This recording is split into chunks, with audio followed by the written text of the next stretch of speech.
नमो बुद्धाय। गौतम बुद्ध को भारत के महान आध्यात्मिक गुरुओं की सूची में गिना जाता है, जिनके द्वारा दिए गए शांति, भाईचारे और अध्यात्म के उपदेश हमें आज भी प्रेरित करते हैं।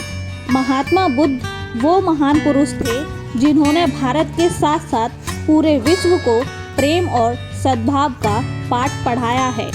एक महाप्रतापी और धन्य धान्य से समृद्ध राजा के घर जन्म लेने के बावजूद उन्होंने पारिवारिक मोह माया का त्याग किया और संन्यास का मार्ग अपनाया। संन्यास और तपश्चर्या के मार्ग पर चलते हुए उन्हें जिस अमूल्य ज्ञान की प्राप्ति हुई, उसका पाठ उन्होंने पूरी दुनिया को पढ़ाया। महात्मा बुद्ध आगे चलकर बौद्ध धर्म के प्रवर्तक बने, जिनके आज विश्व भर में 47 करोड़ से भी अधिक अनुयायी हैं। महात्मा बुद्ध द्वारा सैकड़ों वर्षों पहले दिए गए उपदेश आज भी प्रासंगिक हैं।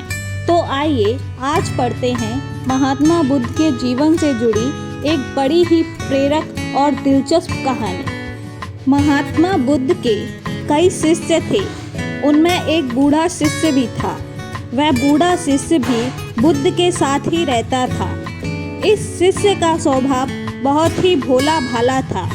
एक दिन बुद्ध उस बूढ़े शिष्य के पास पहुँचे और उससे पूछा कि आपकी उम्र कितनी है।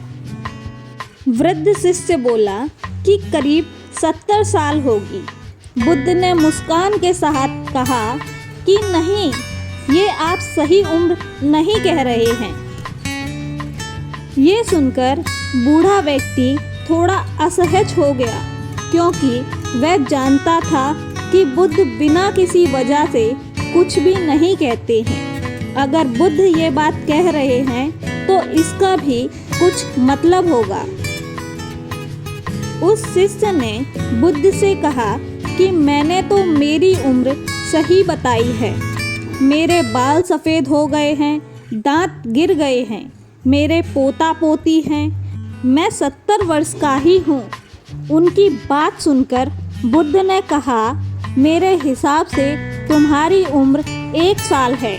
ये बात बूढ़े व्यक्ति ने कहा कि आप ऐसा क्यों कह रहे हैं। बुद्ध ने उन्हें समझाते हुए कहा कि सच तो यह है कि तुमने जो 69 साल दुनियादारी में व्यतीत किए हैं वो तो व्यर्थ ही थे।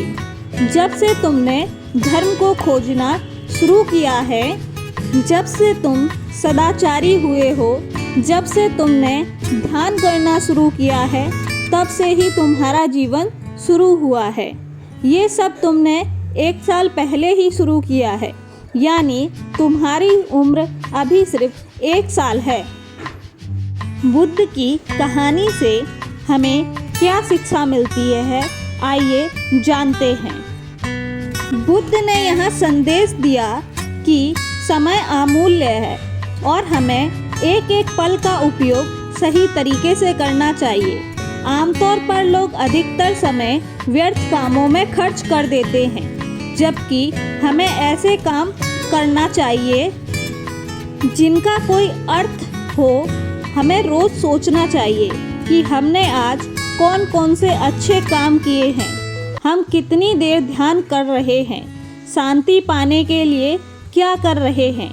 इन बातों का ध्यान रखकर काम करेंगे तो जीवन में सुख शांति अवश्य ही बनी रहेगी।